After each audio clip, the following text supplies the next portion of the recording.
Well, I've got me a Switch and I'm actually starting to use the thing.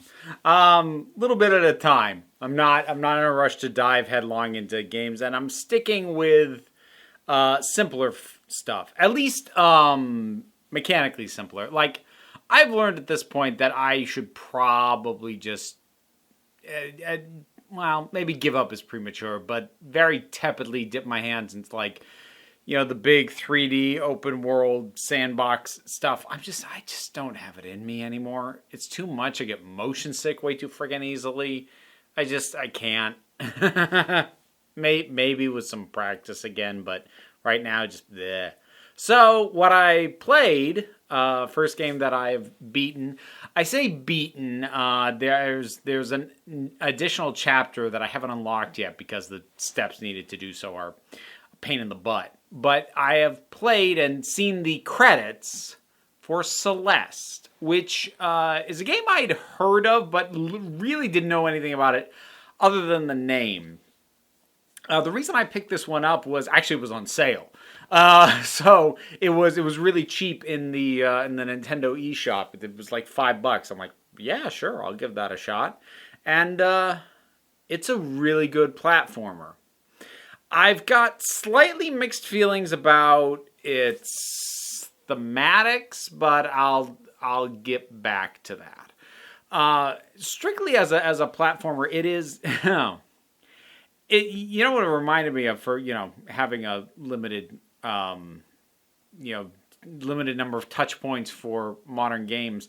It felt like a platform equivalent to Hotline Miami, where you're expected to go in and die a lot while you try and figure out how the heck to get through this next bit. And then even once you figure out how to get through this next bit, you're probably going to die a lot more because of the precision involved in getting it right. And that might sound infuriating, but I think the game balances it really well in terms of having it be just frustrating enough to basically make me want to keep going so I can teach the game a lesson, and not having it tip over into rage quit. Because to compare it to another game that I played not all that long ago, which was Shovel Knight, which I enjoyed very much, but whenever I got killed in Shovel Knight, it especially if I got stuck in sections between checkpoints, and the freaking insta kill spikes in that game, I had like real close to rage quit moments in that game. And I think the difference is that game is structured in such a way that it really does feel like if you die, well, you screwed up. And like, obviously that's true on a fundamental level. But the thing is, Celeste is a game that lets you know right from the offset, you're going to die a lot and that's fine.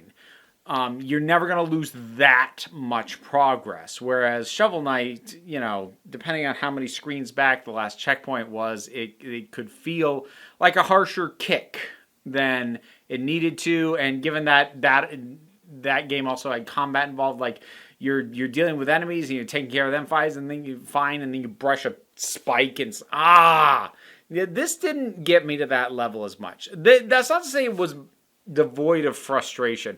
I appreciate that it actually mechanically it's quite simple. There's really only fundamentally three things going on that you can do. You can jump, you can dash, which is also something you can do in midair, and you can cling to walls for a short amount of time before you get exhausted and lose your grip.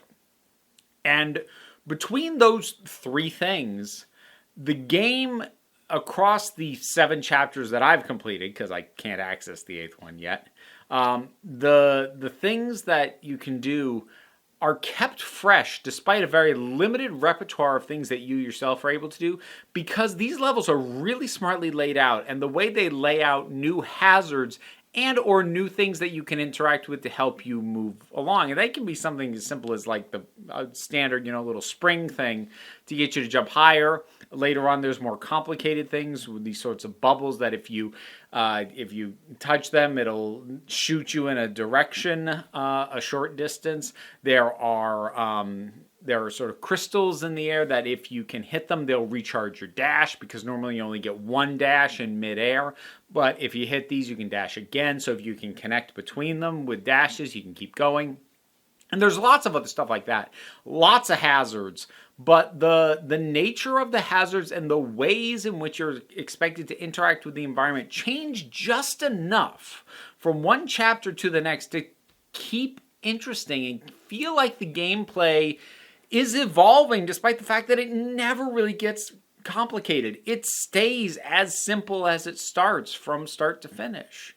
If I were going to lay a mechanical annoyance, this might not even be an issue with the game. This might be more of an issue of just me being out of practice and possibly the controller, which is that, like I said, I died a lot. I think at the time I finished it, I died about 2,150, something like that, times on my first complete playthrough of the game. And the thing is, a good chunk of those were because the dash didn't go in the direction I wanted it to. Because the dash goes in 8 directions, up, down, left, right, and the diagonals. And when playing with the analog stick, I would have it nudged in what I thought was the direction I wanted, but I guess my thumb would be eased just a little too much in one direction or another, that I'm expecting it to go diagonal, it goes straight, or I'm expecting it to go straight and it goes diagonal, and kills me because I needed to go in a very specific direction and at a very specific point in time. And that was where I got annoyed more than anything else, was sensing like the controller just wasn't working well for me. And now again, I don't know if that's just my reflexes having died down, or just the analog stick being, frankly, a touch too sensitive. I think I kind of I think it was back on the N64 with their analog stick, with the little sort of area that it's in. They had little dents in the encircling stuff, so you could easily settle into each of those 8 directions. And I kind of wish the controller had that. It would have helped. I could probably get a third-party controller that has that. I am too lazy and cheap. So I mentioned the thematics. Now, having looked at this game has a lot of praise. Rightly so. It's a really great platformer, and it feels good to be stuck in this section, and like you keep dying over and over again, but then you get a little farther and you die, or you almost get to the end, you die, and you're getting frustrated, but then you hit that zen moment where you nail each bit perfectly. It just feels really good. So mechanically, it's great. And I've also seen a lot of praise heaped on it for the story and the theming. And I get why, but I've got concerns. And I'm going to make a non-video game comparison. I don't know if this is going to be a bit like the Doctor Who episode Rosa, which at the time that it aired, really seemed like everybody loved, except for me.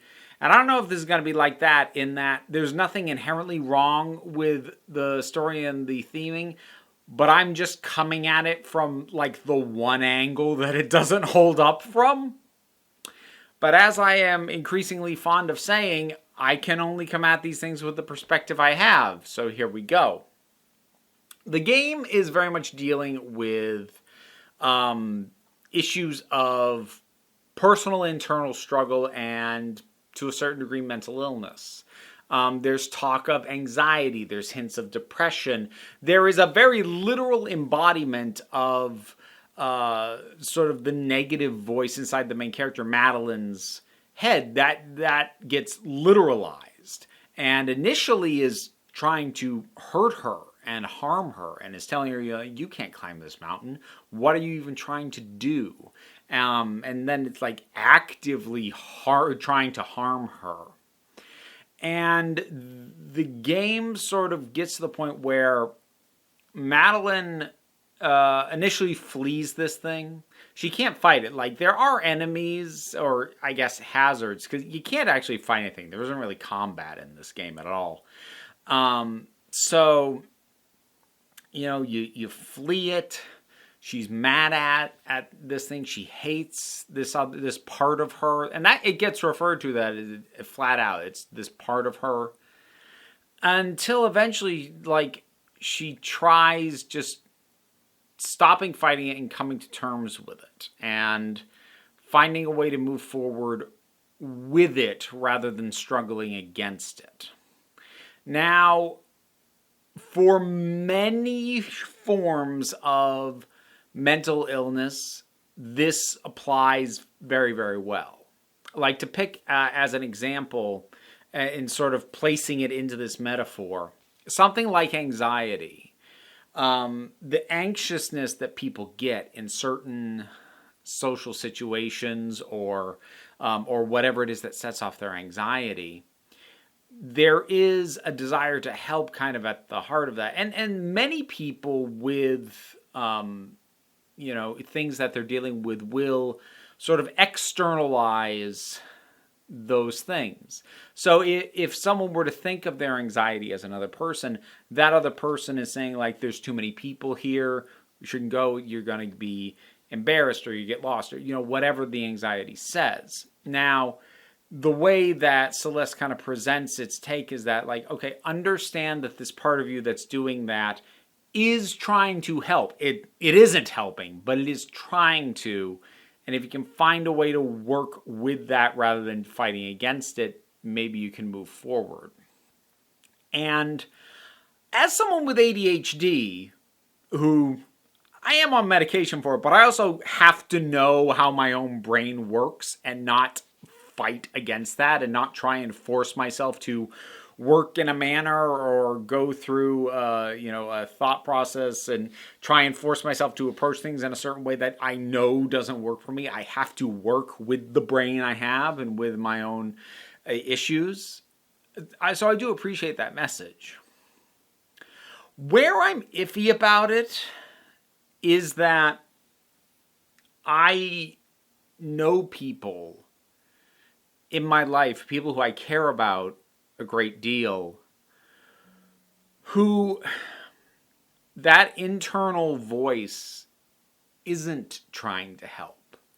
It is only pain, and it is only damaging. Now this, like, to be fair, is some of the more extreme forms of depression where that little voice isn't just saying, oh, don't do this because it'll go badly or this, but is actually saying you're worthless. The to the level that it can cause thoughts of self-harm, and some people's internal voices actively push for that. And knowing that that is something that happens sometimes, and knowing people in my life who have things along those lines go on in there with that little voice in there, because, like, we all have that to some degree, that voice in our head that feels like it's holding us back or is telling us something's a bad idea. And yeah, sometimes it's out to help us, other times for some people it really is not. And knowing that and having people like that in my life, I can't help but feel a certain amount of discomfort with a game that basically goes, oh, just make peace with your mental illness. I think this is a situation where the broadness of the analogy causes an issue for me. Because, as I said, there are many forms of mental illness where I think this take actually makes a lot of sense. Like, even for my own friggin' life. But it's painted so broadly, and I know that there are other types of mental illness where that is not going to be a good idea or way to think about it or way to approach it. Because when something wants to destroy you, even if it's part of your own mind, you can't meet that halfway. So, knowing that, I kind of wish that it had narrowed its focus instead of painting a very broad sense of mental illness as almost kind of a catch-all. And again, like, it's distinctly, there's a couple of things that are distinctly possible. One, while I'm pretty positive I have the themes of this nailed down, it's not exactly subtle. Can we be honest? I may be missing some of the nuances that maybe do narrow it down more specifically.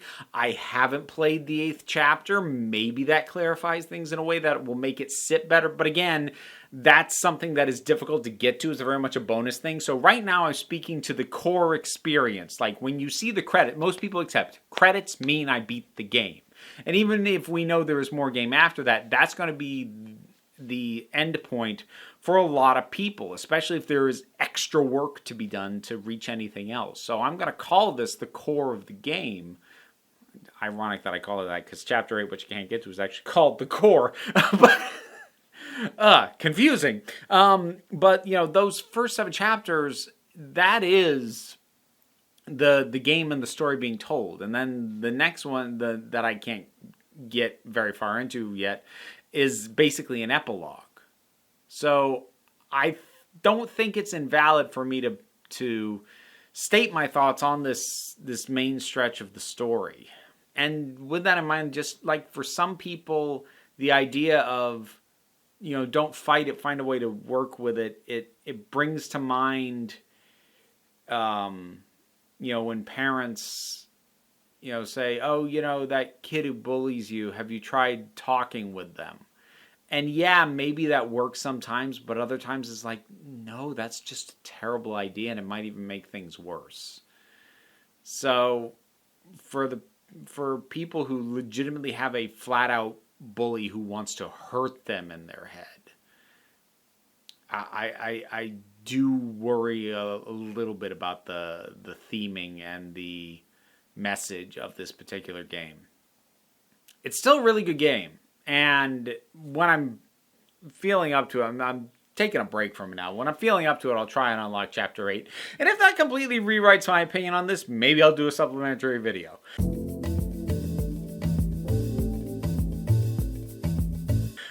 But for right now, I'll end it there. Celeste. Have you played it? What'd you think about it? Whatever your thoughts are, drop something down in the comments. Let's talk about it. I got a Patreon. That's how I pay my bills. And I'm able to afford things like the Switch and video games on it. There's rewards for every tier of support, but don't sweat it too much. Like, share, subscribe also help me out, but don't worry too much about that either. Take a relaxed attitude around here, so just come on back next time you need a break. This video wouldn't have been possible without the support of my patrons, and I want to give special thanks to Jared Boyce, MJ, The Doctor, Tracy Scrabbit, Vincent Paul Bartolucci, Caitlin Schwartz, Edelon, Robin Moore, Ross Schultz, and Shayla Gorley. Thanks so much.